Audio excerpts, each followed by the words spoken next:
invited guests, please come so we can start. Stand back here. Stand back. Okay.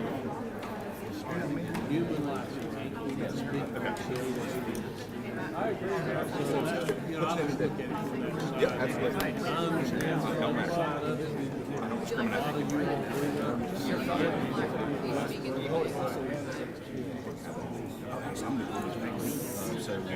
Testing. 1, 2, 3. Check. Way over here. You're good.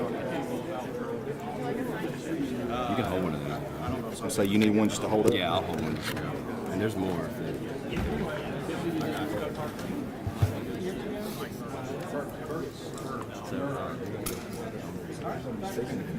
Stand a little closer.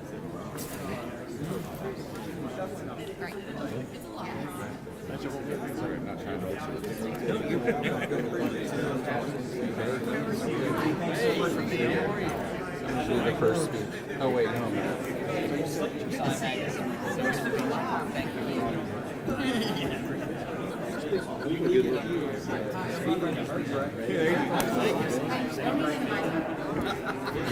right, just want to take a couple of things down so that we don't have any. Not yet.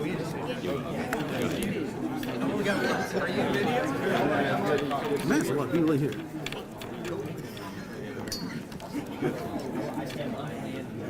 All right, so I got this.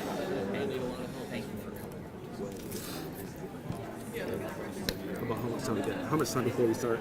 Well, I'm going on you. All right, cool. Give me about 30 seconds. Then we'll Oh, start. You good? plenty of time. All right. Start.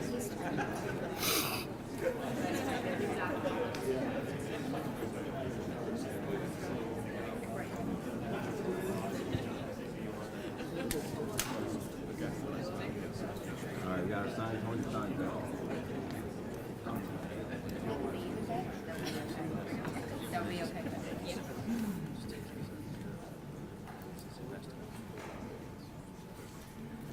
Well, good morning to everyone. Thank you for being out here. My name is Mark Corral. I'm the president of Equal Protection South Carolina. I'm joined by our executive director, Matt Brock, somewhere in the crowd. I'm also joined by John Rice Cameron, who is the legislative liaison for the Foundation to Abolish Abortion. I'm also joined by many supporters, legislators, and many pastors from around the state that are here to speak on behalf of the preborn and to end legal abortion by protecting all preborn babies from the moment of conception and giving them equal protection of the laws. I'm going to open up with a few brief remarks, and then I'm going to hand it over to Senator Lee Bright to make an announcement. And then Representative Rob Harris is going to be speaking on the bill that he filed last year. And then we're going to turn it over to pro-life leader Abby Johnson, who made her way out here to Texas to speak on behalf of the preborn. Today and tomorrow will be landmarks for our battle to end legal abortion in South Carolina. The mission of Equal Protection South Carolina is to educate and mobilize Christians, to influence lawmakers, to end legalized abortion by passing laws that provide the equal protection of the laws for all preborn babies beginning at the moment of conception. It is an indisputable fact that human life begins at conception, which is fertilization. Therefore, the same assault and homicide laws that protect you and I as born people must be granted to all preborn babies. Abortion is murder and should be treated as such. No one, and I repeat, no one, should have the legal right to kill an unborn child, including a child's own father and mother. This is no longer a marginal position amongst voters. Just late last year, our organization published a joint statement with Personhood South Carolina, who is en route today, Executive Director Matt Clark. This joint statement details the biblical, historical, and constitutional position of equal protection. Our joint statement in just a small period of time was signed by conservative grassroots organizations around the state, many of which are here today, including Coastline Women's Center, Carter and Jeannie Smith, who stands with us today, Christian Action Network of Spartanburg, Love Life Greenville, even many Republican county GOP parties signed this statement with us, including York, Spartanburg, and Greenville County GOPs. And over 50 pastors from around the state signed our joint coalition letter, with over 100 conservative grassroots leaders. In addition, our organization has garnered over 7,000 petitions, 7,000 petitions to abolish abortion from voters across the state. And let me tell you, conservative voters want to abolish abortion. Just a year and a half ago, two of the Republican sister senators, Penry Gustafson and Katrina Shealy, were ousted by their own voters because they were on the wrong side of this issue. More recently, Senator Lee Bright, he's held firm on this issue, and because of his uncompromising stance, literally hundreds of abortion abolitionist voters came to his side and knocked hundreds of doors to help him win the Republican primary election outright.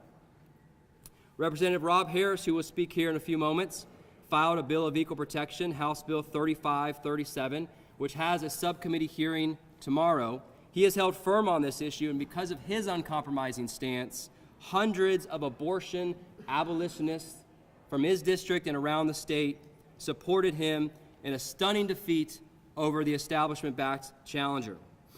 Our General Assembly has a mandate from our King Jesus Christ to end the Holocaust of abortion and establish legal equal protection for every preborn baby without exception and without compromise. And we are here today to call on Senate and House leadership to abolish abortion in South Carolina. And we want to urge the leadership to stop passing bills that continue to regulate where, when, and how preborn babies can be killed under the law. Article 1, Section 3 of our own state constitution states this, quote, "Nor shall any person be deprived of life, liberty, or property without due process of law, nor shall any person be denied the equal protection of the laws." Bills of equal protection are the only biblical, constitutional, and logical position for those who claim to be pro-life. No one should have the legal right to kill a human being, both inside and outside the womb. Now with that, I'd like to introduce the man, the myth, the legend, Senator Lee Bright.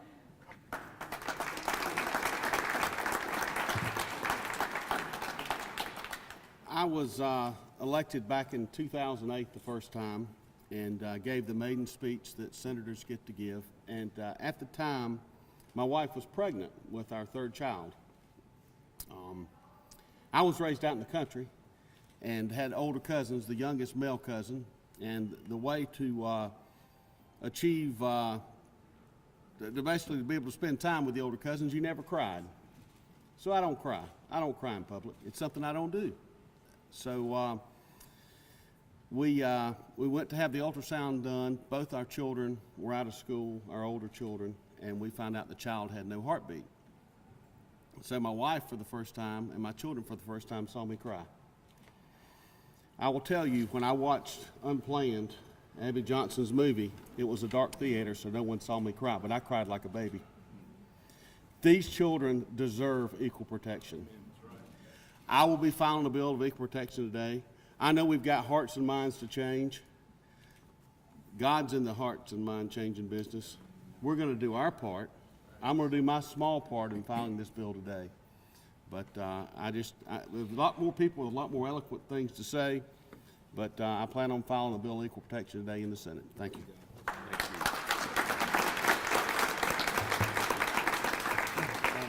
For those here, we do have a copy of our joint statement that outlines our position on equal protection with all of those that signed. Many of the legislators, we had multiple legislators sign this joint statement who are with us today, so I appreciate it. There's too many to name them.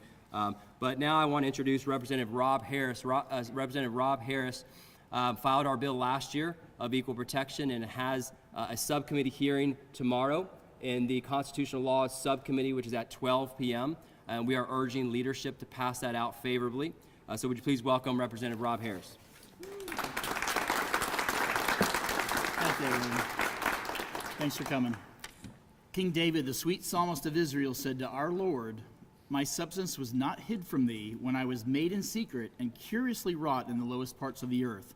Thine eyes did see my substance, yet being unperfect, and in all thy members were written, which in continuance were fashioned, when as yet there was none of them." Clearly, life begins at conception and should be protected from that point on. In 2023, the legislature and governor revised the heartbeat law, which simply regulates abortion and makes it legal to kill certain preborn persons. Incredibly, in one section of that bill, it asserts that life begins at conception. But in another section, it writes into law where, when, and how someone may legally murder a baby in South Carolina.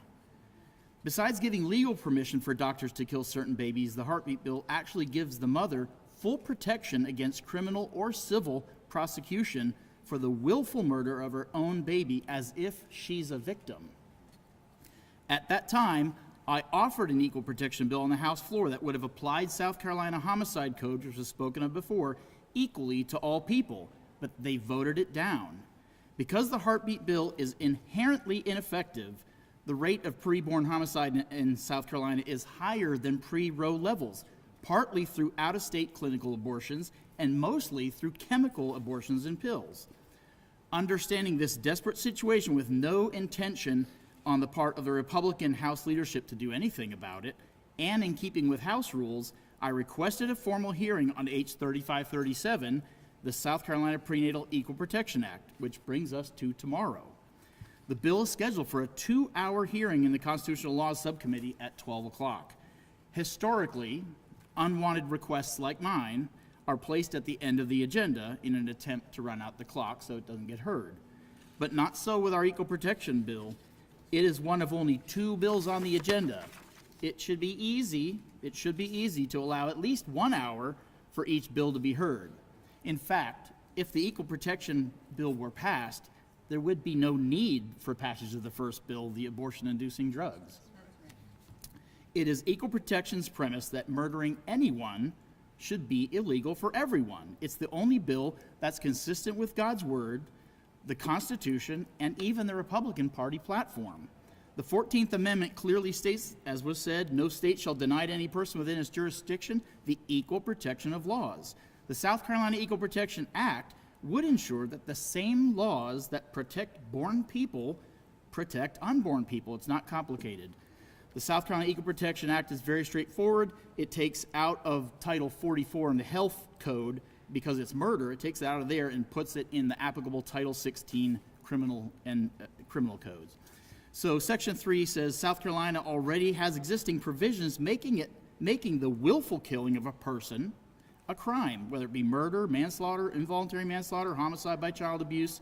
That means the same standards are of presumption, same standards for presumption of innocence, burden of proof, probable cause, aggravating, mitigating circumstances, all those things that people are concerned about, and laws of parties all apply equally to all people. Section 3.6 defines fertilization. It does not prohibit IFV. It would require that human beings created through IFV be treated with proper standard of care, not intentionally destroyed. Section 105 is a duress clause. Under current case law, state law here, a person who is forced to commit a crime under a threat of imminent death or serious bodily injury is not guilty of committing that crime, right? But there is a current exception to that for murder. This bill allows a mother to claim duress. Legally speaking, the mother loses her agency when she has a gun to her head. So she should not be criminally accountable. Someone forces her. If she dies, they both die. There has to be an out for her in those situations. And then Section 3107 says medical care of treatment provided to avert the death of a pregnant female that results in the accidental or unintentional injury or death of her unborn child is not a crime when all reasonable alternatives to save the life of the unborn child were attempted or none were available. I'm a nurse. I actually scrub in the operating room. I have assisted with ectopic pregnancies. I've assisted physically with my own hands taking care of like D&C, suction, miscarriage abortions. My wife and I have had 6 of them. I'm a healthcare provider. not the least bit concerned about getting sued or criminally charged with anything, because it's not intentional. These babies have died in the womb already. That's a brief overview of the bill. We must end the innocent murder of the preborn, and if we do, there's hope. Second Chronicles says, if my people, which are called by my name, shall humble themselves and pray and seek my face and turn, they got to turn from their wicked ways, then will I hear from heaven. I will forgive their sin, and I will heal their land. Thank you.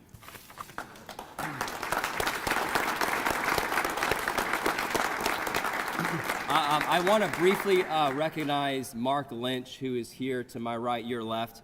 Mark Lynch is a Republican candidate running against Lindsey Graham. Our organization has endorsed him. Mark Lynch supports the equal protection of the laws for preborn versus Lindsey Graham, who wanted to pass a 15-week ban, which would do absolutely nothing to end abortion. So, Mark, you got just a... Okay, thank you. I appreciate this. I'm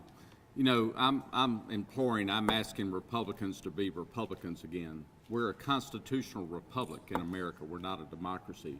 Our forefathers signed that in the Declaration of Independence in 1776 and recognized we are endowed by our Creator with certain unalienable rights, the rights to life, liberty, and the pursuit of happiness. All the incrementalism that we've experienced in our state that considers itself a Bible Belt, all of the Republicans in office where we have the majority in this state house are cowards, and they're afraid to vote because they're voting concerning how their next vote will happen instead of following God's principles and being faithful and protecting life. When we passed the heartbeat bill last time, which is ridiculous, the abortion pills got legalized inside the pork in that bill.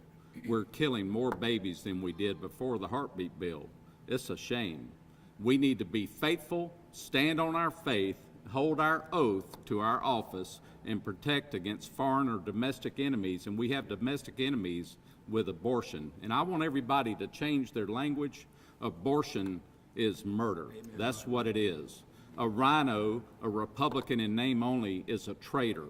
We need people that will stand on their faith and do the right thing and vote with biblical principles and honor their oath in Congress. Thank you. Let's get this done today, and I hope all the Republicans in this state house are listening, and they'll be faithful and do the right thing with these real bills with equal protection. Thank you.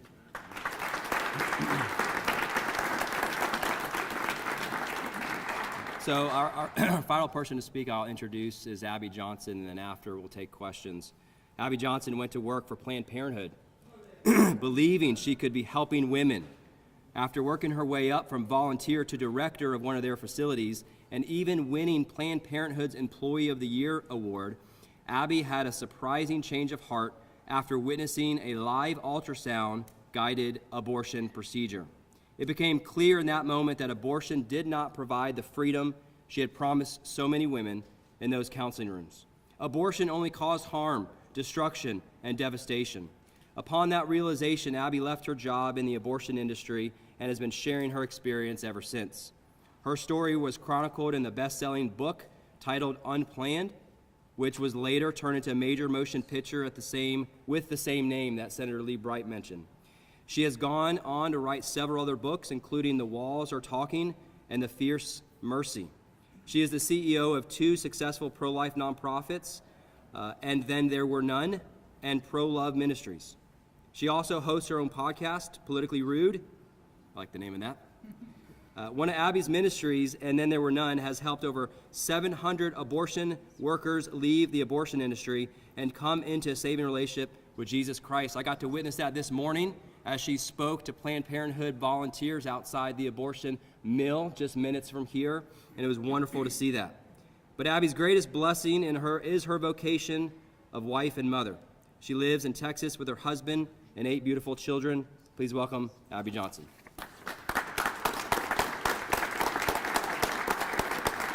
Thank you. Thank you. It really is an honor to be here with all of you in South Carolina. I love the 4 pro-abortion protesters that are here. I hope the media makes sure to get a good overview of what we actually see here in the Capitol today. You've got less than a handful of pro-abortionists and you have an entire hall full of people who are calling for equal protection of the unborn. So when you get your photo op and you get your pictures, you make sure that you get the pictures accurate. You make sure that you get an accurate representation of what you see here in the South Carolina legislature. You have a state that is calling for equal protection. You do not have a state that is calling for the murder of babies. You have a state that is calling for the abolition of abortion. I have a lot of things I can say today. I am a woman who has had 2 abortions. I've murdered 2 of my own children by abortion, selfishly. It was, women have abortions at a time of weakness, not at a time of power. They have abortions at their weakest moment, their most vulnerable moment. Women don't want to have abortions. They have abortions because many times they feel like they have no other option because society has told them this is an easy option. They've told them that this is the best option for them, that murdering their baby is the best option. And we in the pro-life movement, for some reason, have allowed that to be an excuse. And now we have a real problem in the pro-life movement. And I'm going to lay out that problem for you. And I'm going to be honest with you. I'm going to tell you the problem is exacerbated by many of the pro-life organizations right here in your own state. The largest one, South Carolina Citizens for Life, is exacerbating the problem here in South Carolina. Your supposed pro-life organization. They're causing the problem. They're the reasons. If there will be a reason that this bill does not make it across the finish line and get to your governor's desk this session, it will be not because of Democrats. It will be because of Republicans. And everybody here needs to know that and hear that. It will not be because the Democrats said, oh, well, okay, we'll compromise with you. No, it will be because of the Republicans who said, we actually don't want to end abortion in South Carolina.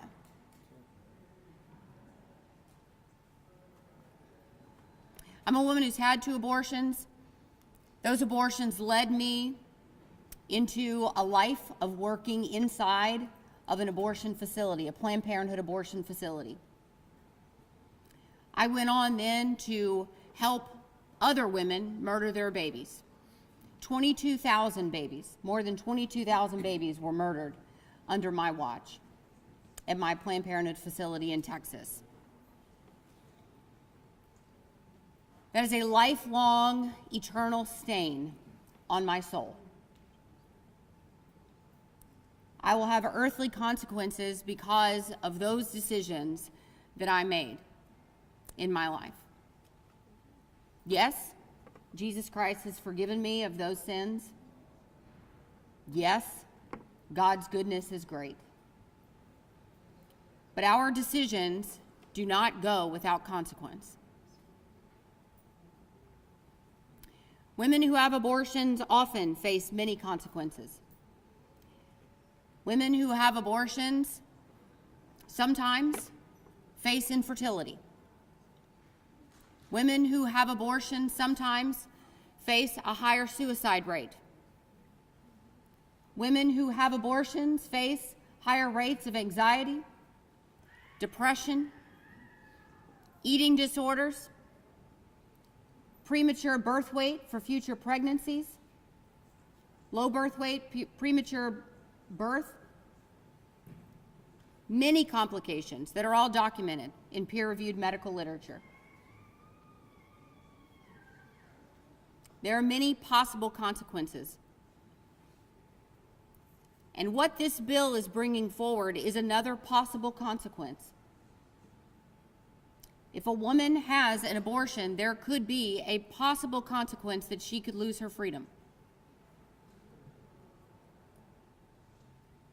That's one of many consequences. That's a legitimate consequence for murder. If abortion would have been legally deemed murder in my state of Texas, I would have never put my body on that table. Amen. and neither would any of you women. Because the threat of jail time, the threat of that consequence is too great for the risk. It's too great a risk for most women. It's too great a risk for most families. And dare I say that many women who are now using abortion as a form of birth control, and most are,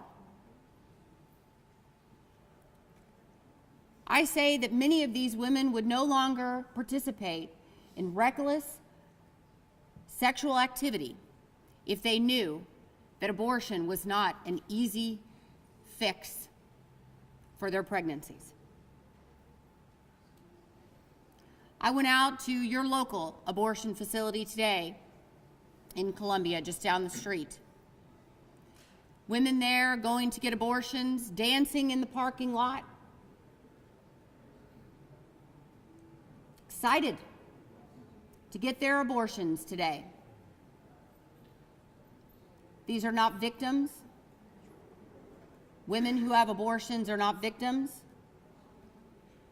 When I had an abortion, when I worked in the abortion facility, we had women who had 12, 15, 16 abortions. These are not victims. I do believe in bodily autonomy for all, including the unborn.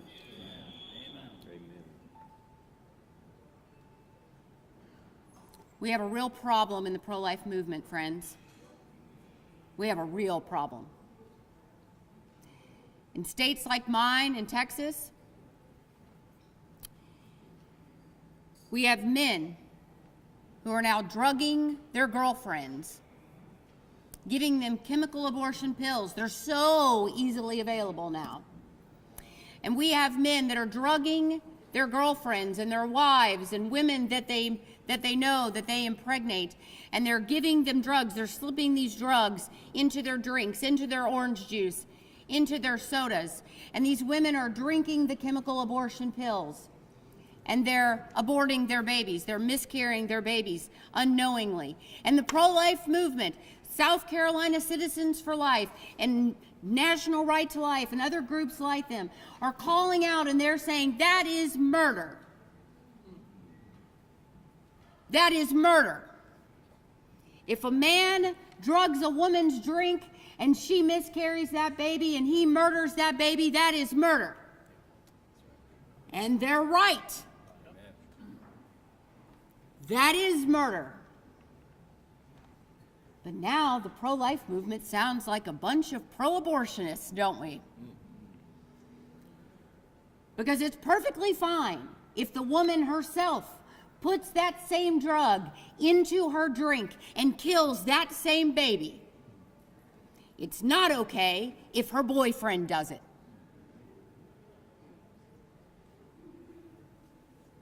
Same baby, same drug, same woman. If the baby is wanted, it's a problem. If the baby is unwanted, she's just a victim.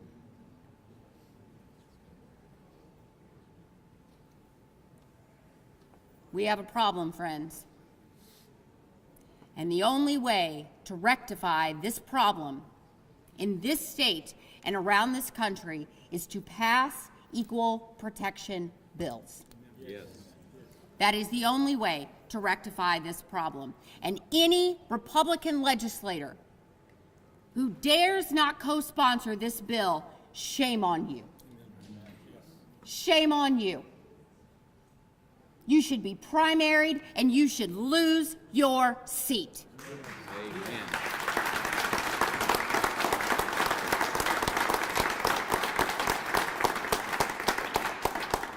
And I am going to be here in the Capitol today, and I'm going to be having those hard conversations with these legislators. And if you do not sign on to this bill, you will be publicly named, you will be publicly shamed, and you will be at threat of losing your office. Yes.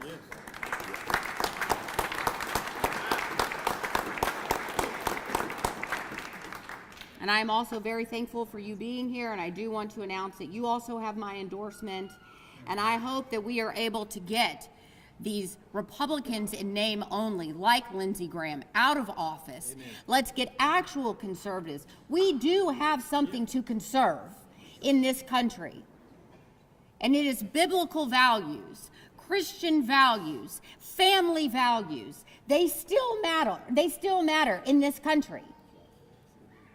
They do still matter. And we are here to stand up for them. Thank you all so much for being here.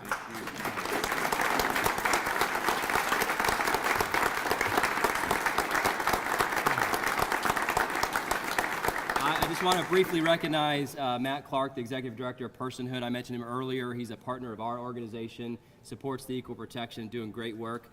Senator Richard Cash was going to speak, but he has caucus meeting. I know there's another caucus meeting here shortly. But we'll go ahead and open it up to questions. Lifelong Christian here. Appreciate your position as a Christian. You say this bill is a Christian bill. I just want to ask you just for information. Numbers 5:21 says a woman suspected of adultery will be forced to have an abortion. Do you agree with that, or is it not? So there's one or two, just as a biblical and as a pastor, that's a mistranslation of the word. The abdomen would swell. So there are some the Bible translations that misinterpret that word. If you look at the original, just to get theological, if you look at the original Hebrew word, it has nothing to do with causing an abortion. It is a judgment upon the person that's lying, and there is a consequence for that. But it's not to be taken as, hey, that means God endorses abortion. So thanks for the question. Next question. Any questions for Representative Harris or Abby Johnson? We must have covered it all then. So, all right, well, thank you all for coming out. We'll be around. Abby will be around today. We appreciate you coming out, and please, please, please support equal protection. God bless. Thank you.